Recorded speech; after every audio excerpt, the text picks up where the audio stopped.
हम लोगों के साथ जो ज्यादती अन्याय हो रहा है उसको अब और ज्यादा बताने की आवश्यकता नहीं है। समाधान ढूंढने की, समाधान जानने की और समाधानों के ऊपर अमल करने की आवश्यकता है। मैं अपने मन से या जो भी मेरा थोड़ा बहुत एक्सपीरियंस है उससे मैं ये पूरी जिम्मेदारी के साथ कहना चाहता हूं और आप लोगों से गुजारिश भी यही है कि बहुत ध्यान से मेरी इस बात को सुने। एग्जाम्पल भी मैं बाबा साहब डॉक्टर भीमराव अंबेडकर का देना चाहता हूं। बाबा साहब, और ये एक ऐसा मुद्दा है, अगर हमने इस पे अमल करना शुरू कर दिया तो बहुत सारी समस्याओं का समाधान हो जाए। एग्जाम्पल मैं देता हूं बाबा साहब डॉक्टर भीमराव अंबेडकर का, और ऐसे एग्जाम्पल आप लोगों को 85 नहीं सैकड़ों मिल जाएंगे और आप लोग सब अपने दिल पे हाथ रख के सोच लेना मैं क्या बोल रहा हूं और क्या वो सच्चाई के आसपास है या सच्चाई से दूर है। और वही एक एग्जाम्पल पूनम देवी का भी था। क्या था वो? बाबा साहब डॉक्टर भीमराव अंबेडकर अपने समय के सबसे बड़े बुद्धिजीवी, सबसे बड़े क्रांतिकारी, सबसे समझदार, सबसे बहादुर व्यक्ति थे। इसमें किसी को कोई भी शक और शुबे की गुंजाइश नहीं। और इसीलिए दिखाने के लिए तो बहुत लोग बोलते हैं कि अंग्रेजों का समर्थन बाबा साहब को था। अगर इस समय अंग्रेजों का तो छोड़ दीजिए आप, अगर बाबा साहब जिस समाज के लिए सबसे आगे रह के लड़ रहे थे, हालांकि वो सभी समाजों की लड़ाई लड़ रहे थे, सब कमजोर वर्गों की लड़ाई लड़ रहे थे, और ये बात उनके डॉक्यूमेंट जो उनकी विरासत है बाबा साहब डॉक्टर भीमराव अंबेडकर की, सबसे बड़ी भारत का संविधान, ये बात कि वो हर एक कमजोर वर्ग के लिए, हर एक कमजोर व्यक्ति के लिए, हर एक, चाहे वो किसी भी समाज के हिस्से से आता हो, वो उसके बारे में सोचते थे। और उसके बारे में ना सिर्फ सोचते थे बल्कि उसके लिए उन्होंने प्रैक्टिकल सॉल्यूशन भी दिया, रास्ता दिया। ये उनकी विरासत हमारे देश के संविधान में साफ है। मगर मैं अपने तथ्य पे वापस आता हूं। अगर उनके समाज के लोगों ने, जिस समाज के लिए वो सबसे ज्यादा लड़ाई शायद इसलिए लड़ रहे थे कि उनको उस समय भी और आज भी देश में सबसे ज्यादा मदद की जरूरत है, सबसे ज्यादा प्रताड़ना उनकी हो रही थी, अनटचेबल्स, अगर सिर्फ और सिर्फ अनटचेबल्स ही, जिनको बाबा साहब उस समय कहते थे, डिप्रेस्ड क्लासेस कहते थे, वो ही इनका साथ खुल के दे देते, सिर्फ वो ही उनका साथ खुल के और एक तरफा दे देते, तो ना इस देश का विभाजन होता, ये देश सच में विश्व गुरु होता आज, क्योंकि ना तो विभाजन होता और बाबा साहब डॉक्टर भीमराव अंबेडकर इस देश के पहले प्रधानमंत्री होते। लेकिन अफसोस,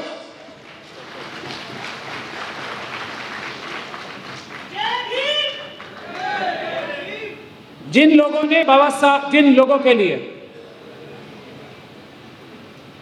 जिन्हें वो डिप्रेस्ड क्लास कहते थे, जान हथेली पे लेके सबसे लड़ाई झगड़ा, सबसे अक्रॉस द बोर्ड अगर मैं कहूं तो, बाहर के लोगों से भी और अंदर के लोगों से भी सबसे लड़ाई झगड़ा हुआ। बाबा साहब तो खुद अंडे और टमाटर उनके अपने लोगों ने मारे। जब वो आज जहां वो मंदिर है ना, मंदिर मार्ग पे दिल्ली में वाल्मीकि मंदिर, बाबा साहब को खुद अपने लोगों ने, क्योंकि गांधी जी वहां बैठे हुए थे, अपने लोगों ने बेइज्जत किया। तो मैं आपको इसीलिए मुख्य बात बता रहा हूं, बाबा साहब तो क्या बहुत बड़े व्यक्ति थे, उनके बारे में तो जितना बोला जाए कम है। उसका एक छोटा सा एग्जाम्पल पूनम देवी, क्योंकि बाबा साहब ने एक रास्ता दिया संविधान का। आज पूरी ताकत से मनुवादी मानसिकता के लोग इसी चीज पे लगे हुए ना, किसी तरह से इस संविधान को डाइल्यूट कर दो। अभी खत्म नहीं करेंगे, खत्म करने के लिए बोल रहे हैं, लेकिन इसको, इसकी धार को पैना कर दो। दिन रात दिखाने के लिए संविधान, वोट लेने के लिए संविधान, माथा टेकने के लिए संविधान, अमल करने के लिए संविधान का दूर से दूर तक रिश्ता नाता ही नहीं रखना, संविधान को बिल्कुल ही आसपास भी नहीं आने देना अमल करने के लिए। अगर फूलन देवी साहिबा के पास वो बाबा साहब के संविधान का कोई भी समाधान दूर से दूर तक भी होता तो क्या वो करने की नौबत आती जो उन्होंने किया। और इस बात में मुझे कहने में कोई शर्म और लिहाज नहीं है, जब किसी भी इज्जतदार इंसान को, महिला को धक्का दे दे के आप दीवार तक ले जाओगे तो वो वापस पलट के अटैक करेगा। और अगर वो अटैक करेगा और उसने अपना सही रूप दिखाया तो फिर सामने कोई ठहर नहीं पाता। यही फूलन देवी साहब के साहिबा के साथ हुआ। चलिए, हो गया। उसके बाद क्या समाज में उन्हें वो इज्जत, ये सब हम सबके ऊपर आती है बात। क्या वो इज्जत दी उनको जिसकी वो हकदार थी? कौन करेगा इतनी बहादुरी? कौन करेगा इतनी दबाए जाने के बाद जहां सांस लेने की जगह ना हो वहां झंडा गाड़ने की बात कौन करेगा? कौन करेगा? कौन महिला हिम्मत करेगी? उन्होंने की, लेकिन समाज के लोगों ने क्या उनका उतना साथ दिया? क्या उनको उनकी जगह, उनकी लीडरशिप की जगह दी? बहुत दुख के साथ कहना पड़ता है, नहीं दी।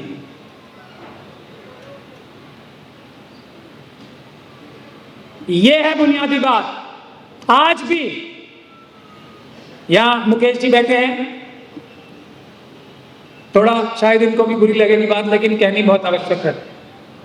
क्या इनको अपनी सीट जीतने के लिए या लोकसभा की सीट भी जीतने के लिए या आसपास के क्षेत्रों की सीटें जितवाने के लिए किसी पॉलिटिकल पार्टी की तरफ पलट के देखना पड़ना चाहिए? यही महत्वपूर्ण बात है। या बड़ी बड़ी पॉलिटिकल पार्टीज को, जब तक के हमारी असली पार्टी, जो असली बहुजन समाज की पार्टी होगी, जब SC ST OBC और मुस्लिम सिख क्रिश्चियन बहुत एक साथ एक प्लेटफॉर्म पे आएंगे, तब तक जब पार्टी नहीं बन रही, क्या सारी पॉलिटिकल पार्टीज को मेरठ में कोई भी डिसीजन लेने से पहले मुकेश जी के पास आना चाहिए, नहीं आना चाहिए? ये मुझे आप बता दो। आते हैं? हमारे लोग मजबूर करते हैं हमारे एक से एक बड़े बड़े हीरे को कि जाओ तुम टिकट ले आओ। होता है ना ये?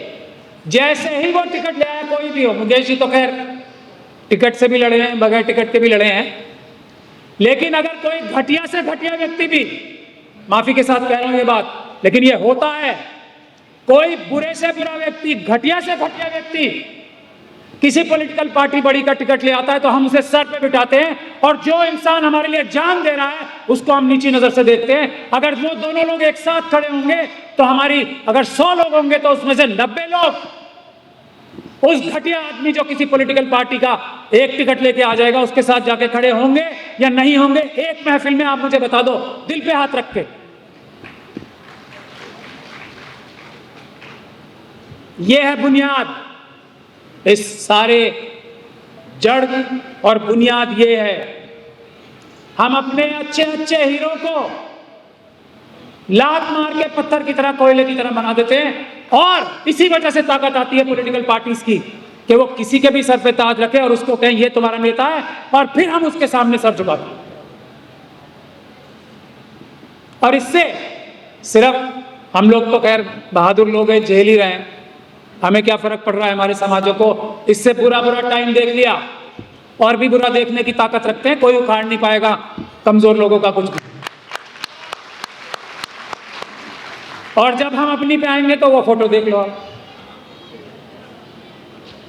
हम तो बाबा साहब की इज्जत करते हैं ना, दूसरी फोटो भी है वहां पे, इसीलिए संविधान से चलते हैं। कोई मजबूरी नहीं है हमारी संविधान से चलने की। हमारे सबसे बड़े नेता ने पिछली 1 सदी की संविधान दिया था, इसलिए संविधान पे चलते हैं, वरना दूसरी फोटो आप सब देख लो खुद। मैं ये आपको नहीं, मनुवादियों को बता रहा हूं। हमारे आदमी का संविधान है, इसलिए सब जुल्म सह के भी हम कहते हैं नहीं संविधान से चलेंगे। औकात नहीं है किसी की हमारे सामने खड़े होने की। अगर हम संविधान भूल जाएं तो ये तय बात है, इसमें कोई ढकी छुपी बात नहीं कह रहा हूं मैं, लेकिन हम नहीं भूल सकते क्योंकि हमारा वादा है बाबा साहब से। अच्छा, ये जो बड़ी बड़ी पॉलिटिकल पार्टीज हैं, इनका अपना क्या असर हो रहा है? किस वजह से हो रहा है? क्योंकि गधे बेकार आदमी के सर पे ताज रखा और वो एमपी एमएलए बन के आ गया। ना उसको समस्या का पता है, ना समाधान का पता है, ना लोगों से टच है और ना वो रीढ़ की हड्डी है। तो नुकसान किसका हो रहा है अल्टीमेटली? ये जो बड़ी बड़ी पॉलिटिकल पार्टीज हैं, नुकसान उनका भी हो रहा है। बहुत ध्यान से सुनने की बात है, इतनी सी बात है, अगर आप लोग इस पे अमल करना शुरू कर दो तो ज्यादातर समाधान हो जाएंगे। ये आरएसएस और बीजेपी का जो चिन्ह हमारे सबके सर पे आके बैठ गया है आज, ये भी कमजोर पड़ जाएगा और अच्छी लीडरशिप आएगी तो हमारे समाज, चाहे वो किसी भी पॉलिटिकल पार्टी की हो, आरएसएस और बीजेपी को छोड़ के, तो हमारे समाज भी मजबूत बन जाएंगे, ऐसा मेरा मानना। इसमें ज्यादा मेहनत तो नहीं है ना। अपने बड़े लोगों की, अपने बहादुर लोगों की, अपने जुझारू लोगों की इज्जत करो। आप बोलो पॉलिटिकल पार्टीज को कि ये हमारा जुझारू आदमी है, हम इसे पसंद करते हैं, हम चाहते हैं कि आप इसे टिकट दो, इसकी इज्जत करो। उनको मानना पड़ेगा। ये ज्यादा मुश्किल काम नहीं है, प्रैक्टिकल सॉल्यूशन दे रहा हूं मैं। अब मैं दो बातें और कह के अपनी बात समाप्त करना चाहता हूं, क्योंकि वो भी इन 4 बिंदुओं के ऊपर ही। देखिए, इस देश में, और मैं आरएसएस और बीजेपी को ज्वाइन करने के लिए किसी भी हालत में या किसी भी तरह से समर्थन देने के लिए क्यों मना करता हूं? मैं नहीं कर रहा हूं, बाबा साहब मना करके गए, तो बाबा साहब की बात तो माननी पड़ेगी ना। वो बोल के गए कि आरएसएस और आरएसएस से संबंधित किसी संस्था से कोई संबंध नहीं रखा, रखना ही नहीं है, इसलिए बोलते हैं हम ये बात। तो अब इस पे दिमाग लगाने की काम नहीं बचा है। बाबा साहब मना कर गए, हमें इस पे दिमाग ही नहीं लगाना। हालांकि अगर लॉजिक देना चाहें तो मैं अभी 2 घंटे तक इस बात के लॉजिक दे सकता हूं, लेकिन जरूरत क्या है? बाबा साहब बोल गए ना, हमसे ज्यादा दिमाग रखते थे वो। जब मना कर गए आरएसएस और इससे संबंधित किसी भी संगठन से कोई संबंध नहीं रखना, बाकी कुछ भी करना, तो वो तो मानना पड़ेगा ना। तो पहला समाधान, मेरी मुकेश सिद्धार्थ जी से भी बात हुई थी जब ये आए थे दिल्ली, एक हम दोनों में भी मुआहदा हुआ था।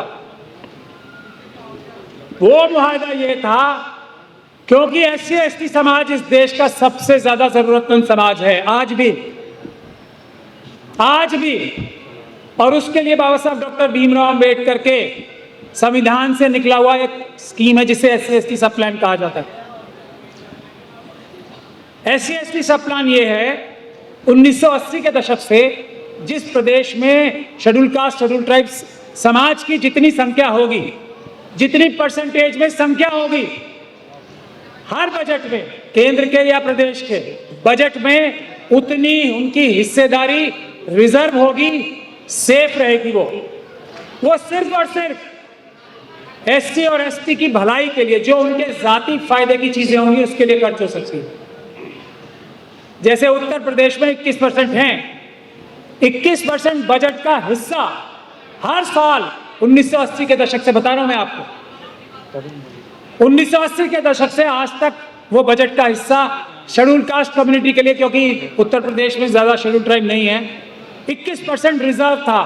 उसमें एक खासियत है, सड़क बनाने के लिए खर्च नहीं हो सकता, वो स्कूल कॉलेज बिल्डिंग और ये फ्लाईओवर बनाने के लिए खर्च नहीं हो सकता, सिर्फ और सिर्फ शेड्यूल कास्ट कम्युनिटी की भलाई के लिए ही खर्च हो सकता है। और अगर वो उस चीज पे खर्च नहीं हुआ तो वो बचा के रखा जाएगा, सुरक्षित रखा जाएगा, और सुरक्षित रखा जाएगा। और आज तक उत्तर प्रदेश की मैं बात बता रहा हूं, यही हमारा मुआहदा हुआ था मुकेश जी से भी, आज तक वो बचा हुआ है पैसा। खर्च नहीं हुआ है बिल्कुल भी, ये बात की गारंटी मैं दे सकता हूं। 2 राज्यों के लिए हमने इसके लिए PIL भी डाल रखी है, उसमें से निकल के साफ चीज ये आ रही है कि 95% तक पैसा 80 के दशक तक आज से खत्म खर्च नहीं हुआ। तो हमारा ये कहना है उसमें, ये हमारा मुकेश जी से मुआहिदा हुआ कि ये पैसा अगर सरकारें खर्च करने के लिए काबिल ही नहीं है, ये कर ही नहीं सकते, और ये एस्टैब्लिश हो गया है 1980 के दशक से। तो भाई एक काम करो, ये सारा पैसा जितना भी है उसको पॉपुलेशन के हिसाब से डिवाइड करो, भाग करो और कैश बैंक अकाउंट में डाल दो। हर एक परिवार के मुखिया के बैंक अकाउंट में सीधा पैसा डाल दो। अब आपको मैं ये बताना चाहता हूं कि उत्तर प्रदेश के लिए और बाकी प्रदेशों के लिए हमने बहुत डिटेल में इसमें रिसर्च की है, तो आप क्या अंदाजा लगा सकते हैं कि ये आपके हक का पैसा उत्तर प्रदेश के हर एक परिवार के लिए जो बचा हुआ आपका अपना पैसा है, बाबा साहब का दिया हुआ पैसा है, कितना होगा वो? आज मिला के वो 1 करोड़ होगा एक परिवार के लिए। कितना? 1 करोड़। क्या इसके लिए आप संघर्ष करने को तैयार हो? करोड़पति बनने के लिए सबसे आसान, सीधा, सुरक्षित संवैधानिक रास्ता बता रहा हूं मैं आपको। 1-1 करोड़ रुपए एक परिवार के पास। और हमारी बहन जो है थोड़ा शायद इस पे हंस रही हैं, मैं कोई भी बात बिल्कुल सच्ची तथ्यों के आधार पे करता हूं, रिकॉर्ड के आधार पे। ये 15 लाख वाला बात नहीं कर रहा हूं मैं, ये रिकॉर्ड में आपका पैसा है, चुरा रखा है सरकारों ने।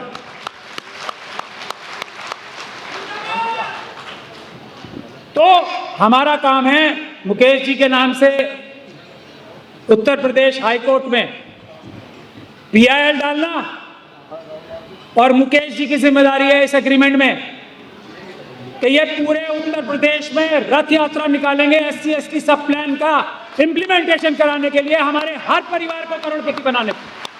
ये EVM के प्रधानमंत्री हैं और हमारे प्रदेश के और उत्तर और BJP के सारे चीफ मिनिस्टर EVM के CM हैं। एक तरफ EVM के PM और एक तरफ EVM के CM।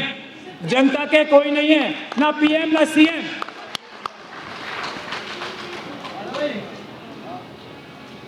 तो ये आंदोलन अब दोबारा जोर पकड़ रहा। मेरे ख्याल से आप लोगों की, इस देश की जनता की जिम्मेदारी है, क्योंकि राहुल जी के ऊपर इल्जाम लगा रहे हैं कि जी इलेक्शन हार जाते हैं इसलिए ये कहते हैं। मेरा कहना है बिल्कुल गलत बात है ये। राहुल जी तो खुद बोल रहे थे प्रेस कॉन्फ्रेंस में, हमारे लोग तो बोलते हुए भी झिझकते थे। मैं यानी कि राहुल जी कम झिझकते थे, लेकिन बाकी सबसे बड़े झिझक के बोलते थे। तो झिझकने का वक्त खत्म हो गया। राहुल जी का ये काम नहीं है, ये हमारी डिमांड है, ये जनता की डिमांड है। हमें EVM नहीं, मतपत्र चाहिए। और जो व्यक्ति मतपत्र की बात नहीं करता वो बेईमान है, हमारा ये कहना है। और जो नहीं करता वो बेईमान ही है। और मुझे खुशी है हमारे उत्तर प्रदेश के जो पूर्व मुख्यमंत्री हैं, उन्होंने एक बहुत बहुत महत्वपूर्ण बात कही। मैं किसी की झूठी तारीफ नहीं करता हूं। उन्होंने कही बात ये, हालांकि हम उनसे भी थोड़े नाराज जरूर हैं, लेकिन सबसे महत्वपूर्ण बात उन्होंने इस बार जब वो पार्लियामेंट में गए, पहले ही भाषण में अपने उन्होंने एक बात कही थी कि हम समाजवादी पार्टी 80 की 80 सीटें जीत जाए तब भी हम मतपत्र से चुनाव चाहते हैं। ये बात है। जो मतपत्र से चुनाव नहीं चाहेगा वो बेईमान है, चोर है, सीधी बात है। वो जनता के वोट नहीं मिलते उसे। और अगर अखिलेश जी की बात वो मान ली जाए तो मेरे ख्याल से जो भी गठबंधन चुनाव लड़ेगा उसको 80 ही सीट आएंगी, फिर 79 नहीं आएंगी अगर मतपत्र से चुनाव हुए। तो ये बात मैं बता रहा हूं क्योंकि हमने इस पर रिसर्च की है। 79 नहीं आएंगी, 80 ही आएंगी गठबंधन की। ये है सच्चाई। तो क्या ये 2 आंदोलन हैं?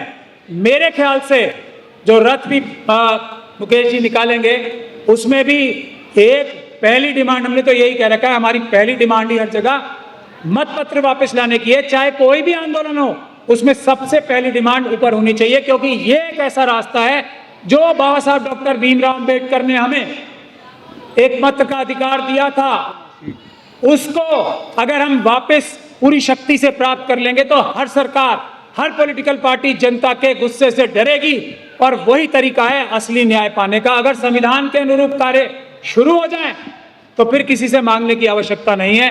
आप लोगों ने मुझे इतने धैर्य के साथ सुना, उसके लिए मैं बहुत धन्यवाद करता हूं। आयोजकों का, खासतौर पे मुकेश सिद्धार्थ जी का दिल की गहराइयों से धन्यवाद करता हूं। जय भीम, जय भारत।